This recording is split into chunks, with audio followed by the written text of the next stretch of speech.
Hi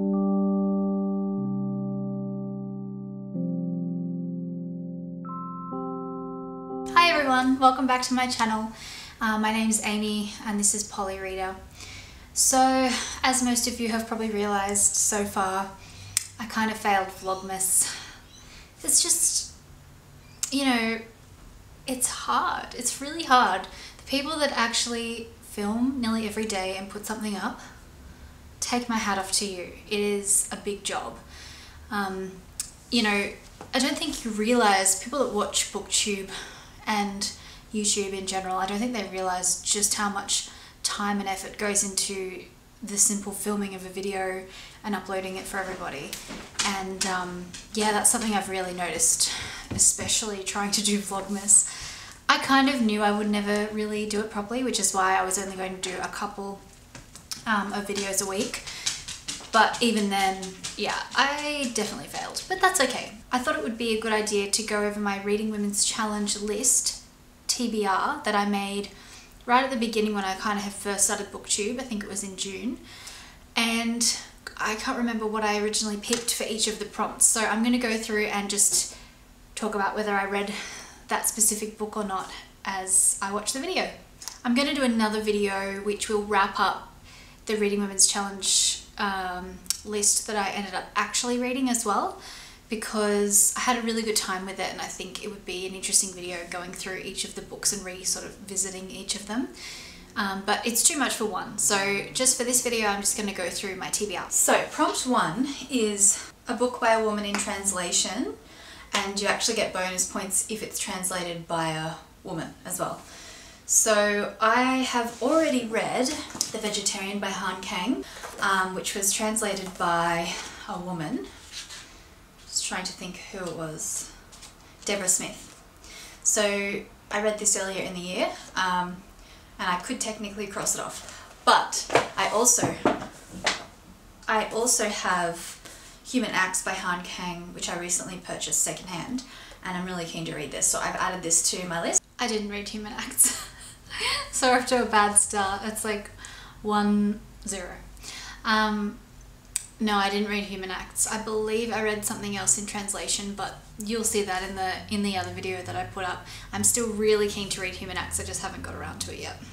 Number 2 is a fantasy novel by a woman of colour. I should have mentioned earlier, I'm kind of doing my own spin on this list.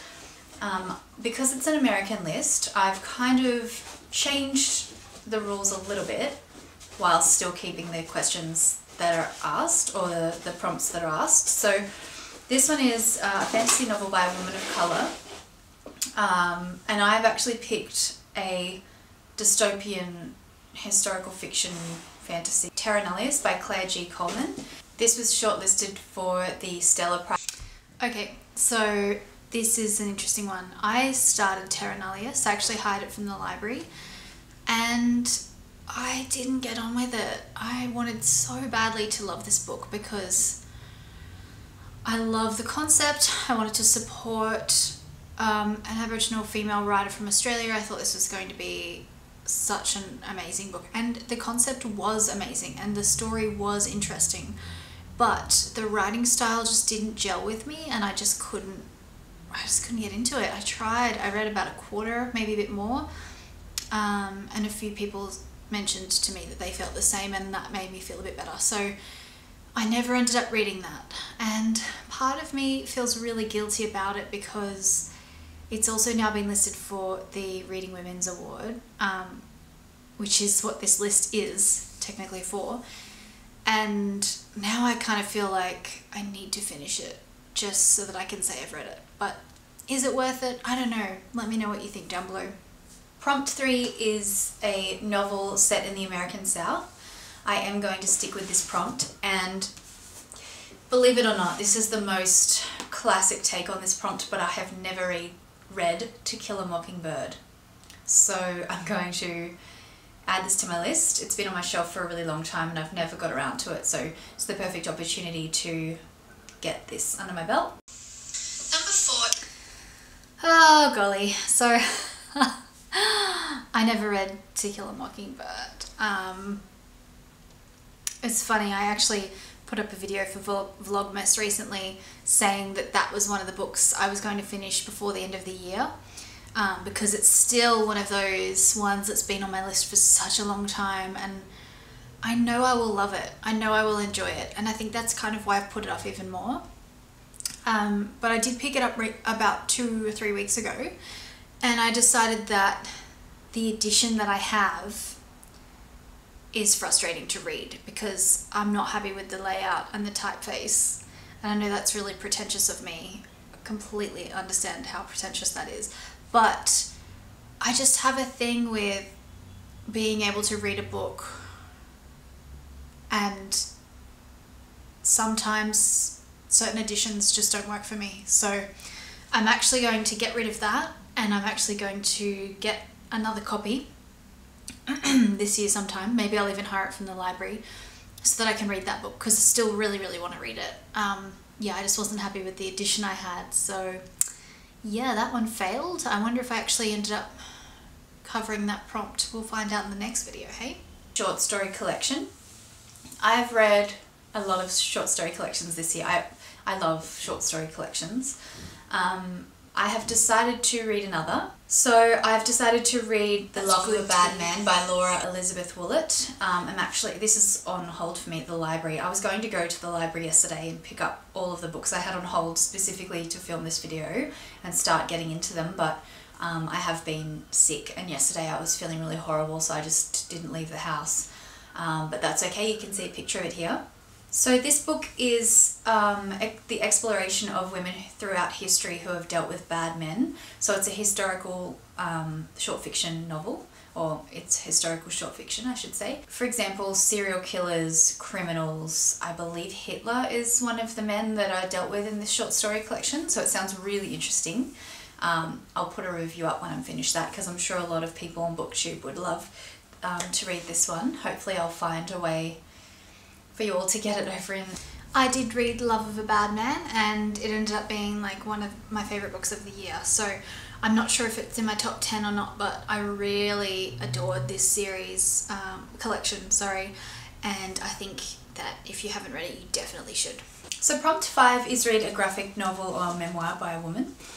Now I originally was going to pick this one, and that is Everything is Teeth by Evie Wilde, because it's Australian, and I've been meaning to read it for a while. So I got this out from the library, but then I realised it's actually illustrated by a man, and I thought it doesn't really cover all bases. So I could technically check this one off my list, but I'm going to instead finish Persepolis. I started this last year, and then I had so many books coming in that I just kind of forgot about it, and I only got a quarter of the way through. So I'm going to finish this book. Essentially, it's a graphic novel about Iranian girl living through the Islamic Revolution. So it's quite intense, educational and interesting. So yeah, that was it was really good. I don't know why I never ended up finishing it last year. I just got caught up with other things, so it's good to be able to check this one. I never finished Persepolis. Oh my god.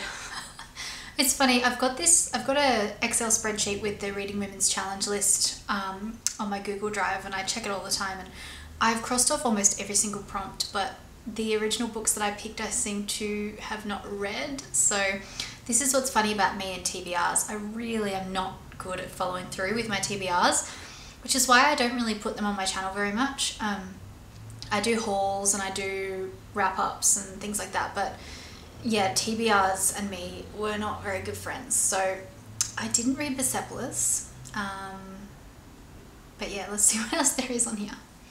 Number 6 is published by Indie Press, so I'm going with From the Wreck by Jane Rawson. I feel like I'm not educated enough in publishing and indie books. This was my most wanted choice. I really wanted to fit this book in somewhere, so I thought this would probably be the ideal place for it. If I'm wrong about this, please let me know, because I probably could use some education in this area. So I did read From the Wreck by Jane Rawson, and again, it was one of my favourite books of the year. I really loved it, so I'm really glad that I sort of had this list to encourage me to fill the prompts with things that I did want to read, because even though like I just said before, I suck at TBRs, a lot of them I did read. So I wonder if it was with the help of the Reading Women's Challenge, or if I never would have gotten around to them, you know, before. If not, I mean. The book set in Russia or by a Russian author. So my husband actually picked this one out. It's The Big Green Tent by, you know what, I'm not going to pronounce that last name because I'm just going to butcher it. So I'll put the surname here. So this is another historical fiction. Seems to be my top choice. I did not read The Big Green Tent, and I actually don't think I ended up filling this prompt. It's one of the ones I have left. If you've got a good recommendation of a book set in Russia or by a Russian author that's female, please let me know down below. I may be able to fit it in before the end of the year, but so far I haven't really felt inspired to pick any up, so we'll see how that goes. Number 8 is a viewpoint character by an immigrant or a refugee. So naturally I've gone with an Australian book, and it's called Australia Day by Melanie Cheng. This is another one I'm hiring out from the library. It's short stories. Apparently each short story is from a different perspective. So we've got the young, the old, we've got Muslim, Lebanese, all different. Okay, so I haven't read Australia Day by Melanie Cheng, but I actually got a secondhand copy at the Lit Ladies Indigenous Literacy Foundation book swap that I hosted this year. So it is on my to be read for the end of the year before next year. So hopefully I get around to that, but I'm in the middle of about 3 or 4 short story books at the moment, which is very polyreader of me. So we'll see if I get around to it. Hopefully, fingers crossed, I get to that one. Australian or Canadian author.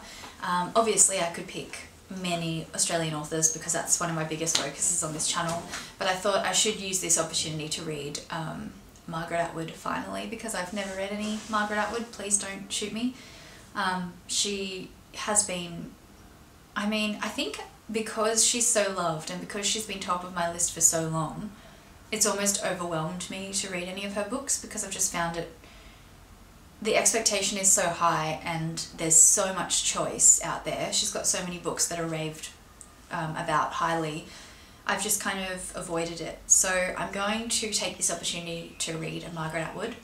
I think I'm going to go with The Cat's Eye. Cat's Eye by Margaret Atwood. No, I didn't read it.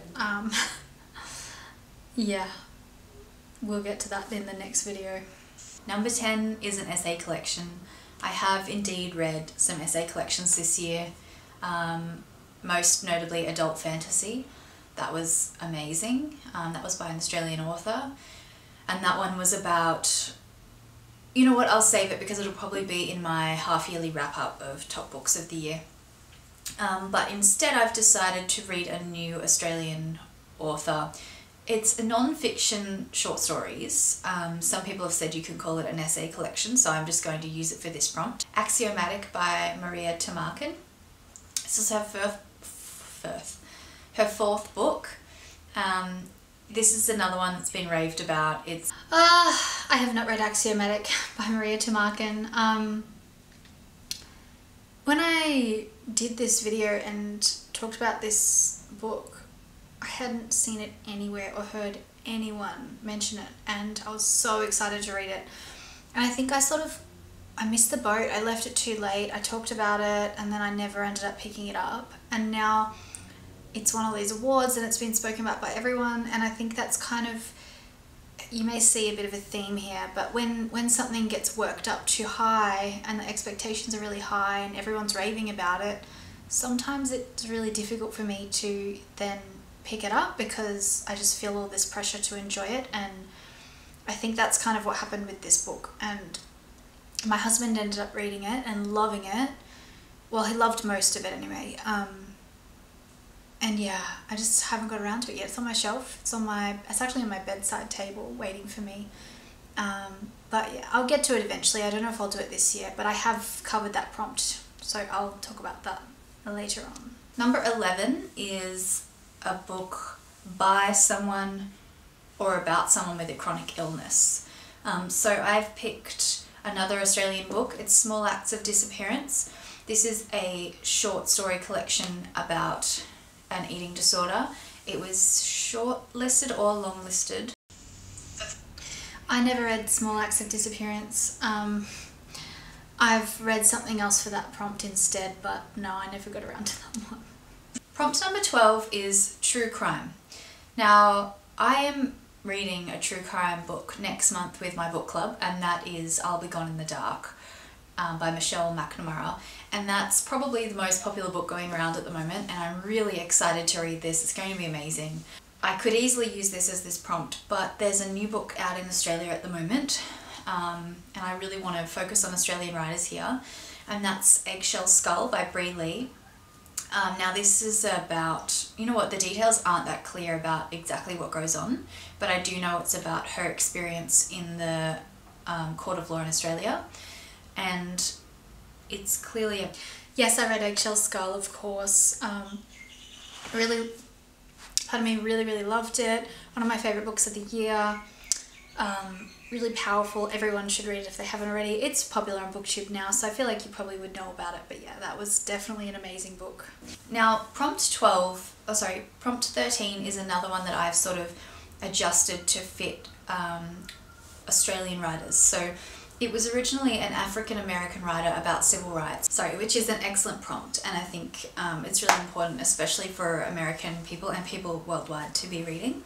But I have read a lot of books in that category already, and I wanted to kind of spin this so that it fit the Australian demographic. So I have done The Hate Race by Maxine Beneba Clark. This is a book about growing up as a person of colour in the school system in Australia, and it sounds, yeah, quite important. Yes, I read The Hate Race, another one I loved. Excellent Australian book.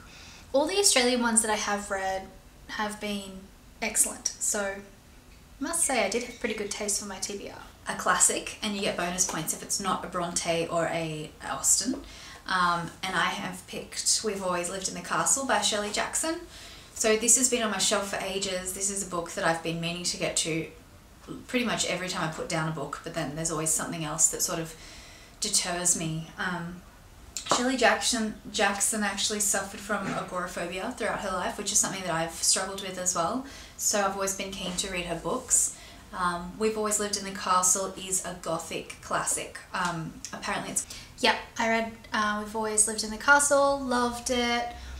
One of my favourite classics I've read. I mean, it's more of a late classic because it was a 60s book, but yeah, beautiful book, really glad I read it, and you should too if you haven't already. For prompt 15, it's a poetry collection.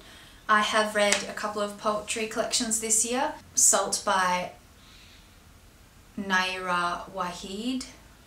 I'm so bad at pronouncing names, I'm sorry. That was one of my favourite poetry collections ever. I adored that.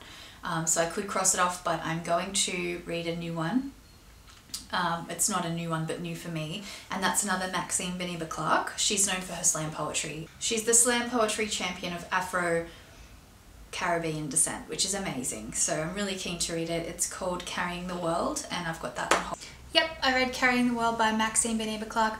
I'm actually doing better than I thought I would, to be honest. I'm over halfway now, and I've ticked off quite a few, so go me. 16 is a book where characters are travelling somewhere.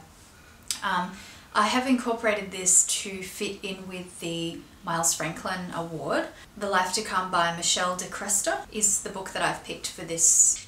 No, I did not read that book. I decided not to read that book at all, actually.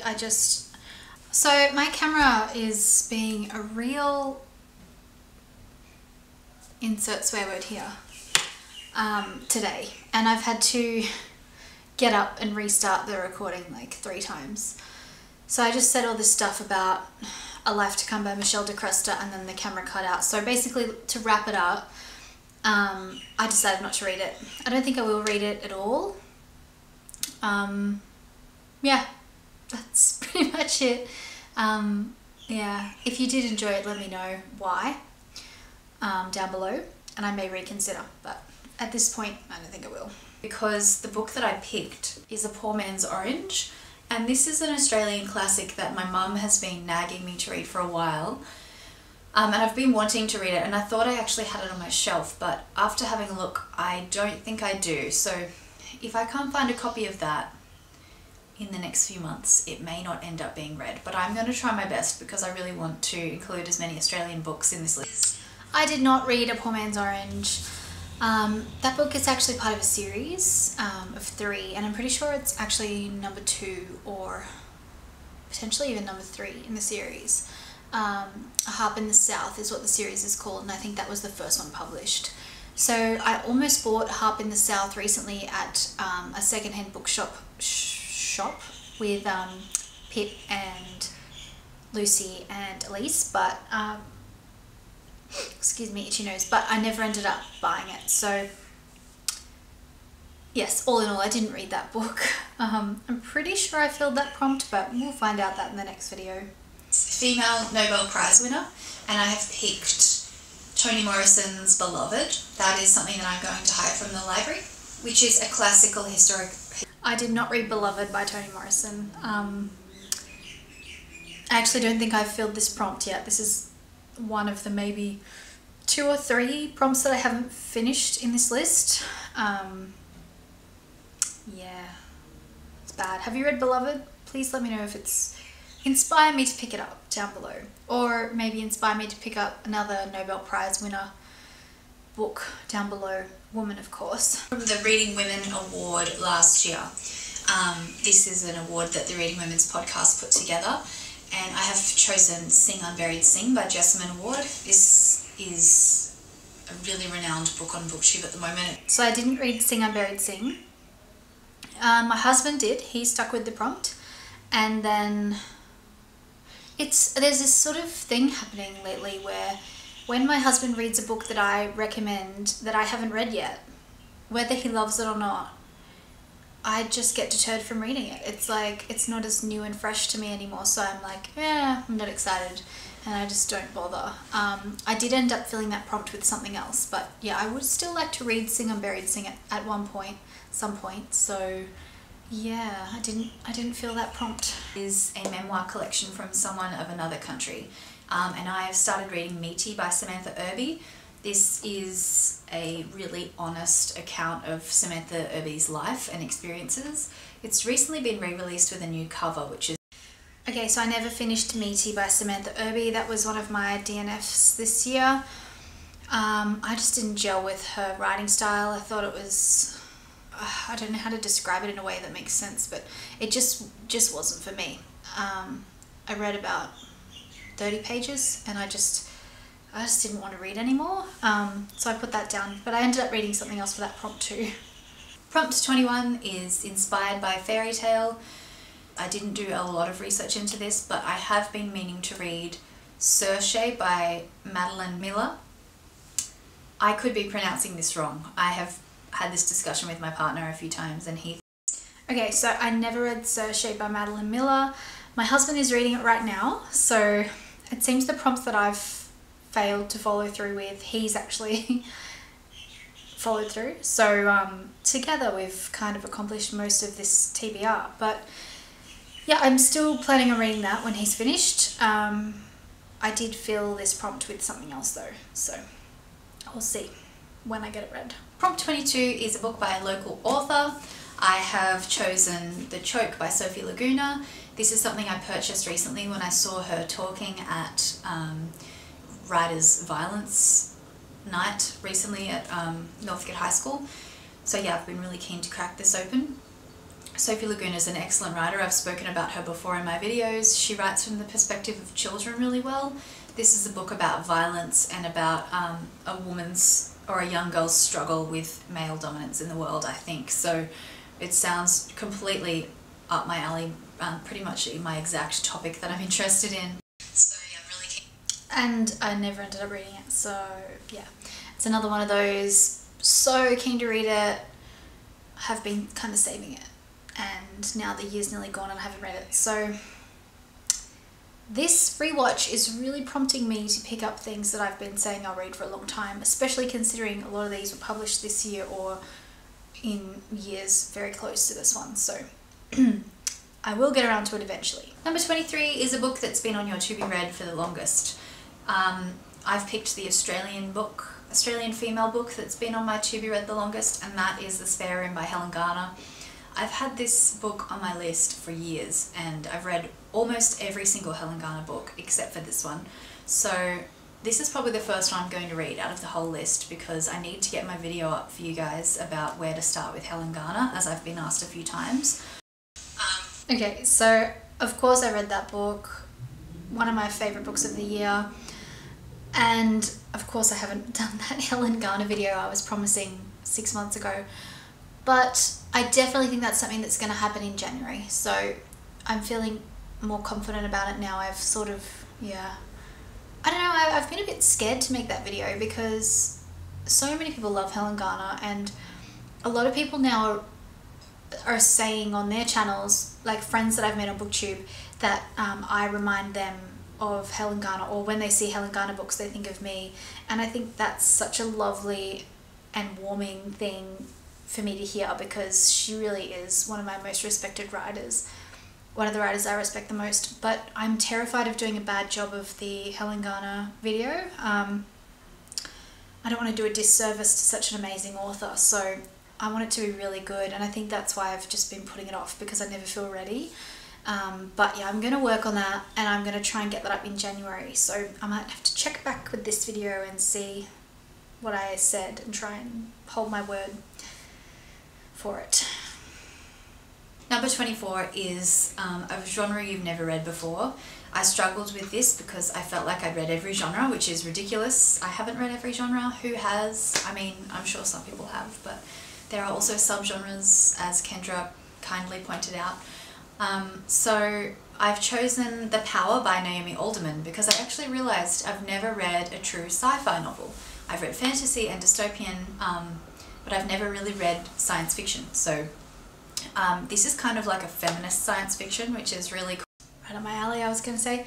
I say that a lot. I didn't read The Power yet. It's on my shelf. It's one of those ones I'm really keen to get to as well, similarly with The Choke and a few others. I did end up reading a sci-fi Australian book which covered that prompt, so I didn't really feel the urge to read. Sorry, I live near a main road, so that was just like a crazy truck horn. Yeah, so I didn't read The Power yet. I'm still really keen to read it. But yeah, I think I've read like a quarter of the books that I originally planned on reading, but I mean, that's better than none, right? Second last, these are actually two optional prompts at the end, 25 and 26. 25 is read a book by Virginia Woolf. I've had The Waves on my shelf for a really long time, so this is the perfect opportunity for me to get into it. And number 26 is a book by Flannery O'Connor. I haven't done my research yet. I've got a few of her books on my list to be read, but I need to do some looking into what I can access from the library or purchase online, and then I will update you on that. Okay, that's the end. No, I didn't read a Virginia Woolf this year, and I also didn't read a Flannery O'Connor. And I don't think realistically I'm going to get to those by the end of the year, but maybe. It was really kind of like refreshing for me, and not refreshing, but like, I don't know, it was just a nice reminder to see what I had planned for myself and that I actually kind of did read some of them, and I'm really proud of getting through the majority of the prompts on this reading challenge list anyway, because I don't really do reading challenges, very well or very often. I'm much more of a mood/whim reader. That's how I get most of my reading done. So yeah, I'm feeling like really chuffed that I've nearly completed a challenge this year.